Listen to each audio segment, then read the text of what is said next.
जय श्री कृष्ण। राधे राधे। नमस्कार दोस्तों, भादो माह के कृष्ण पक्ष की चतुर्थी तिथि को बहुला चतुर्थी या बहुला चौथ के नाम से जाना जाता है। बहुला चतुर्थी का व्रत संतान की सुरक्षा के लिए रखा जाता है। इस दिन व्रती महिलाएं गाय व उनके बछड़े के अलावा भगवान शिव, माता पार्वती, भगवान श्री कृष्ण, भगवान कार्तिकेय व गणेश जी की मिट्टी की प्रतिमा बनाकर पूजा करती हैं। हिंदू धर्म की मान्यताओं के अनुसार इस दिन व्रत व पूजन करने से संतान, संपत्ति व समृद्धि की प्राप्ति होती है। बहुला चतुर्थी व्रत में गाय के दूध व दूध से बनी चीजों का सेवन करने की मनाही होती है। अब आइए श्रवण करते हैं बहुला चौथ और चौथ माता की कथा। एक गांव में एक सेठ और सेठानी रहते थे। उनका एक बेटा और एक बहू थी। बहू सबको भोजन कराकर फिर स्वयं भोजन किया करती थी। एक पड़ोसन ऐसी भी थी जो रोज पूछा करती कि बहू आज क्या बनाया। बहू कहती थी कि ठंडो बासी। एक दिन उसके पति ने ऐसा सुनकर विचार किया कि आज तो पकवान बनाए जाएं, फिर देखें कि मेरी पत्नी क्या कहती है। उसने तरह तरह के पकवान बनाए और घर के सभी लोगों ने साथ बैठकर भोजन किया। आज भी पड़ोसन ने पूछा तो बहू ने कहा कि ठंडो बासी। सेठ के लड़के ने सोचा हो न हो कोई बात तो अवश्य है जिससे मेरी पत्नी ऐसा कहती है। उसने अपने पत्नी से पूछा, तुम रोज ठंडो बासी खाया ऐसा क्यों कहती हो, जबकि हम सबने एक साथ बैठकर कई तरह के पकवान खाए थे।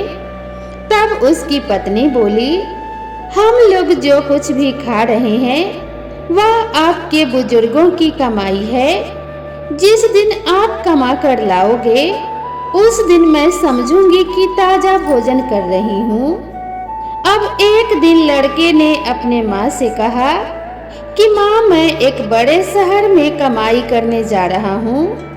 माँ बोली, बेटा अपने पास तो इतना धन है कि कितना भी खाओ तो समाप्त नहीं होगा। हमारी कई पुश्तें बैठकर खाएंगी। माँ के मना करने पर भी बेटे ने स्वयं कमाने का दृढ़ निश्चय कर लिया और जाते समय अपने पत्नी से कहा कि जब तक मैं कमा कर बहुत सा धन लेकर ना आऊं, तुम चूल्हे की आग बुझने मत देना। एक दिन चूल्हे की आग बुझ गई तो वह मन ही मन घबराने लगी। उसने सोचा मेरे पति पर कोई संकट तो नहीं आया। जल्द से पड़ोस में जाकर चूल्हे में आग डालने का विचार करके पड़ोसन के पास गई। वहां पड़ोसन चौथ माता का व्रत व पूजन कर रही थी। पड़ोसन ने कहा, थोड़ी देर में आकर आग ले जाना।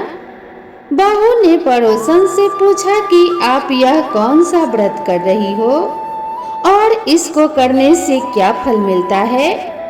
तब पड़ोसन ने कहा, चौथ माता के इस व्रत को करने से अन्न, धन और लक्ष्मी मिलती है तथा सभी प्रकार की मनोकामनाएं भी पूरी होती है। अब बहू भी चौथ माता का व्रत करने लगी। दीवार पर चौथ माता बनाई। उस दिन घी गुड़ का चूरमा बनाकर रात्रि को चंद्रमा को अर्घ्य देकर भोजन किया। ऐसा करते करते बहुत दिन बीत गए। चौथ माता ने उस बहू के पति को सपना दिया कि साहूकार का बेटा तू जाग रहा है या सो रहा है। तेरी पत्नी तुझे बहुत याद करती है। घर जाकर उसकी चिंता मिटा। तू दुकान खोलकर बैठ जाना। आज तेरा हिसाब किताब चुकता हो जाएगा। अब तो चौथ माता ने जैसा कहा था वैसा ही हुआ। उसने घर जाने की तैयारी की और गाड़ी भरकर धन दौलत लेकर चल दिया। रास्ते में एक बड़ा सा नाग फन फैलाए बैठा था और कहने लगा, आज तो मैं तुझे डसूंगा छोड़ूंगा नहीं। आज तेरी आयु पूरी हो गई है। सेठ के लड़के ने सांप से कहा, आज तो चौथ माता ने मुझे सपना दिखाया था कि मेरी पत्नी मेरा इंतजार कर रही है। मैं तो अपने पत्नी से मिलने अपने घर जा रहा हूँ। वह मेरी प्रतीक्षा कर रही होगी और बहुत चिंता करती होगी। मैं उससे मिलकर जरूर आऊंगा, तब तुम मुझे डस लेना। नाग ने कहा, तुम शपथ पूर्वक कहकर जाओ तो ही मैं तुम्हें जाने दूंगा, परंतु तुम लौट कर नहीं आए तो तुम्हारे घर आकर मैं तुम्हें जरूर डस लूंगा। इस प्रकार शर्त को वचन देकर वह अपने घर पहुंच गया। वहां परिवार वालों से हंसी खुशी से मिला और भोजन करके उदास होकर बैठ गया। उसकी उदासी देखकर उसकी पत्नी ने उदास होने का कारण पूछा तो पति ने काले नाग वाली बात बताते हुए कहा, यदि मैं उसके पास नहीं जाऊंगा तो वह घर आकर मुझे डस लेगा। सेठ की बेटे की पत्नी बहुत चतुर थी। उसने कहा, अब जरा भी घबराओ नहीं, आप सो जाइए, मैं कुछ उपाय करती हूँ। पत्नी ने अपने कमरे में 7 सीढ़ी बनाई। पहली सीढ़ी पर रेत, दूसरी सीढ़ी पर इत्र, तीसरी सीढ़ी पर गुलाल और फूल, चौथी सीढ़ी पर केसर, 5वीं सीढ़ी पर लड्डू पेड़ा, 6ठी सीढ़ी पर गद्दी गलीचा और 7वीं सीढ़ी पर दूध का कटोरा भरकर रख दिया। इस प्रकार वह 7 सीढ़ी सजा कर बैठ गई। आधी रात होते ही नाग आकर सीढ़ी पर चढ़ने लगा। पहली सीढ़ी पर रेत में लौट गया और कहने लगा, सेठ की बहू ने आराम तो बहुत दिया, पर वचनों से बंधा हुआ आया हूँ सो डसूंगा तो जरूर।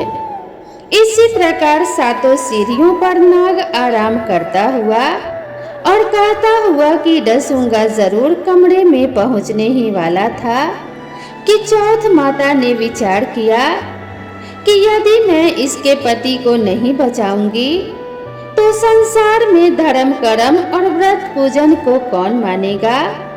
अब तो गणेश जी, चंद्रमा जी और चौथ माता ने उससे बचाने का विचार किया।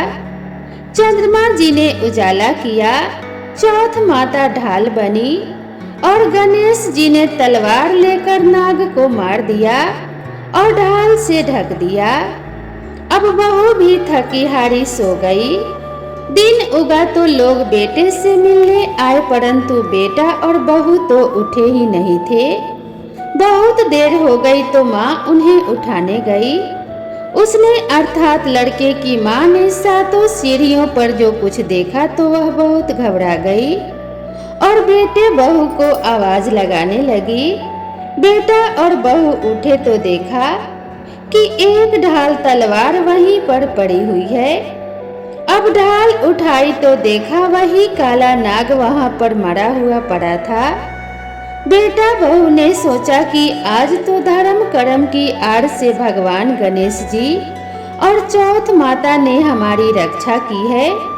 हे चौथ माता, आपने जैसे सेठ के बेटे बहू की रक्षा की, वैसी रक्षा अपनी सभी भक्तों की करना।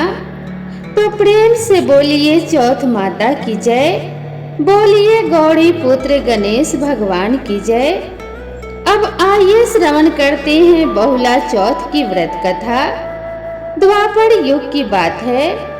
द्वापर युग में जब भगवान श्री हरि ने वासुदेव और देवकी के यहाँ श्री कृष्ण के रूप में अवतार लिया और अवतार लेकर ब्रज भूमि में अनेक लीलाएं की, देवी देवता भी अपने अंशों से उनकी लीला में सहायक हुए। गौ शिरोमणि कामधेनु माता भी अपने अंश से उत्पन्न होकर बहुला नाम से नंद बाबा की गौशाला में गाय बनकर उनकी शोभा बढ़ाने लगी। बाल रूप श्री कृष्ण जी का बहुला से और बहुला का श्री कृष्ण जी से अपार स्नेह था। कहा जाता है कि बालक श्री कृष्ण को देखते ही बहुला के स्तनों से दूध की धारा बहने लगती थी। श्री कृष्ण जी बहुला की मातृत्व भाव को देखकर अमृत सदृश उस दुग्ध का पान किया करते थे। एक दिन बहुला वन में घास चढ़ रही थी। उसी समय श्री कृष्ण जी को बाल लीला सूझी। उन्होंने माया से सिंह का रूप धारण कर लिया।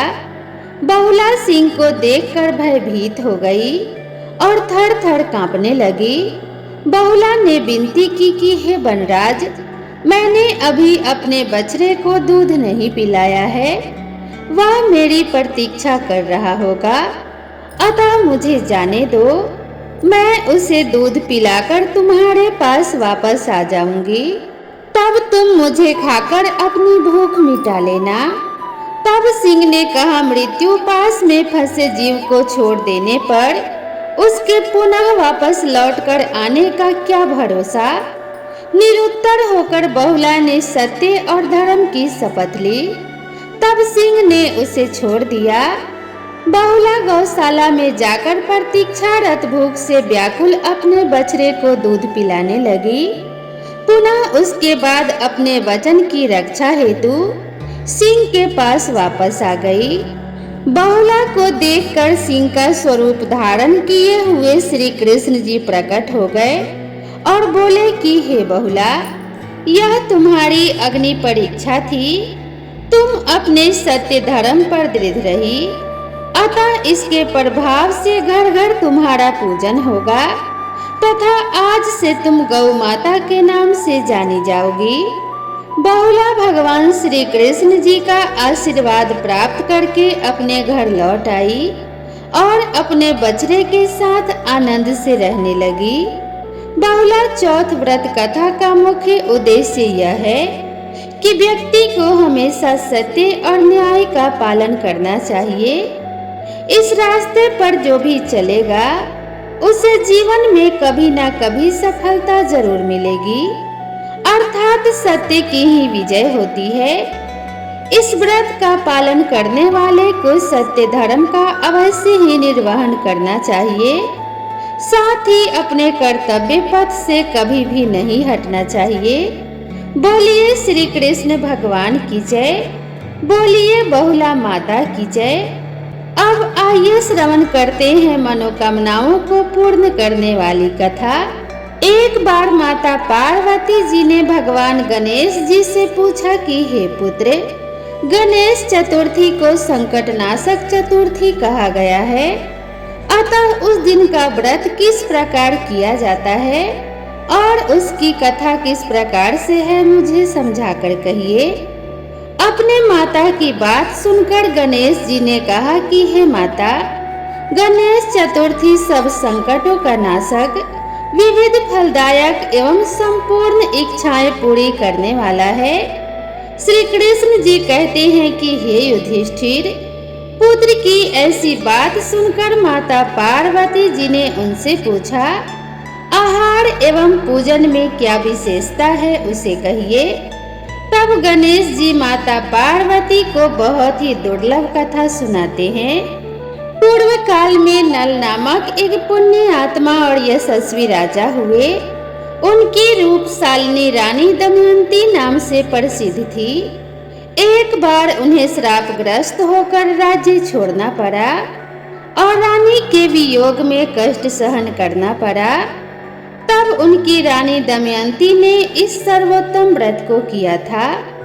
पार्वती जी ने पूछा कि हे पुत्र, दमयंती ने किस विधि विधान से इस व्रत को किया और किस प्रकार व्रत के प्रभाव से 3 महीनों के अंदर ही उन्हें अपने पति से मिलने का सौभाग्य प्राप्त हुआ। इन सब बातों को आप मुझे भी बताइए। श्री कृष्ण जी ने कहा कि हे युधिष्ठिर, पार्वती जी के ऐसा पूछने पर बुद्धि के भंडार गणेश जी ने जैसा उत्तर दिया, उसे मैं भी तुमसे कह रहा हूँ, ध्यान पूर्वक सुनो। श्री गणेश जी कहते हैं कि हे माता, राजा नल को बड़ी बड़ी आपदाओं का सामना करना पड़ा।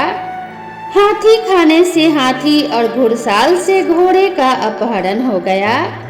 डाकुओं ने राजकोष लूट लिया। और अग्नि की ज्वालाओं से घिरकर उनका माल भस्म हो गया। राज्य को नष्ट करने वाले मंत्री लोगों ने भी साथ छोड़ दिया। राजा जुए में सब कुछ गंवा बैठे और उनकी राजधानी भी उनके हाथ से निकल गई। सभी ओर से निराश और असहाय होकर राजा नलवन में चले गए। वन में रहते समय उन्हें दमयंती के साथ अनेक कष्ट सहन करने पड़े। इतना होते हुए भी उनका रानी से वियोग हो गया। तत्पश्चात राजा किसी नगर में भिक्षाटन करने लगे। रानी किसी दूसरे नगर में रहने लगी और राजकुमार अन्यत्र नौकरी करने लगा। जो किसी समय राजा रानी राजपुत्र कहे जाते थे, वही अब भिक्षा मांगकर अपना गुजारा करने लगे। तरह तरह के रोगों से पीड़ित होकर, एक दूसरे से अलग होकर कर्म फल को भोगते हुए दिन बिताने लगे। एक समय की बात है, वन में भटकती हुई दमयंती ने महर्षि सरभंग के दर्शन किए। उसने उनके पैरों पर नतमस्तक होकर हाथ जोड़कर कहा कि हे ऋषिराज, मेरा अपने पति से मिलन कब होगा? किस उपाय से मुझे हाथी घोड़ों से युक्त घनी आबादी वाली नगरी मिलेगी? मेरा भाग्य कब लौटेगा? हे मुनिवर, आप निश्चित रूप से बताइए। श्री गणेश जी कहते हैं कि दमयंती का यह उत्तम प्रश्न सुनकर सरभंग मुनि कहने लगे कि हे दमयंती, मैं तुम्हारे कल्याण की बात बता रहा हूँ, इसे ध्यान पूर्वक सुनो। इससे सभी संकटों का नाश होता है। यह सब मनोकामनाएं पूर्ण करने वाला एवं शुभ फलदायक है। भादो मास की चतुर्थी संकट नाशक कही गई है। इस तिथि को नर और नारियों को गजानन की पूजा करनी चाहिए। विधि पूर्वक व्रत एवं पूजन करने से तुम्हारी संपूर्ण इच्छाएं पूर्ण हो जाएंगी। 7 महीने के अंदर ही तुम्हारा पति से मिलन होगा। यह बात मैं निश्चय पूर्वक कहता हूँ, इसमें संशय मत करना। गणेश जी कहते हैं कि सरभंग मुनि का ऐसा आदेश पाकर दमयंती ने संकट चतुर्थी का व्रत प्रारंभ किया और तभी से लगातार प्रतिमा से गणेश जी का पूजन करने लगी। 7 ही महीने में राजन इस उत्तम व्रत को करने से उसे पति, राज्य, पुत्र और पूर्वकालीन वैभव आदि की प्राप्ति हो गई। श्री कृष्ण जी कहते हैं कि हे युधिष्ठिर, इसी प्रकार इस व्रत को करने से आपको भी राज्य की प्राप्ति होगी और आपके सभी शत्रुओं का नाश होगा, यह निश्चित है। हे राजन, इस प्रकार मैंने सभी व्रतों में उत्तम व्रत का वर्णन आपसे किया है। यह सब संकटों का नाश करता है, आपके भाग्य की वृद्धि करता है। तो बोलिए श्री गणेश भगवान की जय, बोलिए श्री राधा कृष्ण भगवान की जय। तो दोस्तों, मैं आशा करती हूँ आप सभी को यह कथा जरूर पसंद आई होगी। वीडियो पसंद आई हो तो इसे एक लाइक जरूर करें और मेरे चैनल से जुड़े रहने के लिए मेरे चैनल को सब्सक्राइब कर लें। भगवान शिव और माता पार्वती की कृपा आप सभी भक्तों पर सदा सर्वदा बनी रहे। राधा रानी और श्री कृष्ण के आशीर्वाद से अंधन के भंडार भरे रहें। तो मिलते हैं इसी तरह की नई कथा और नई कहानी के साथ। तब तक के लिए राधे राधे।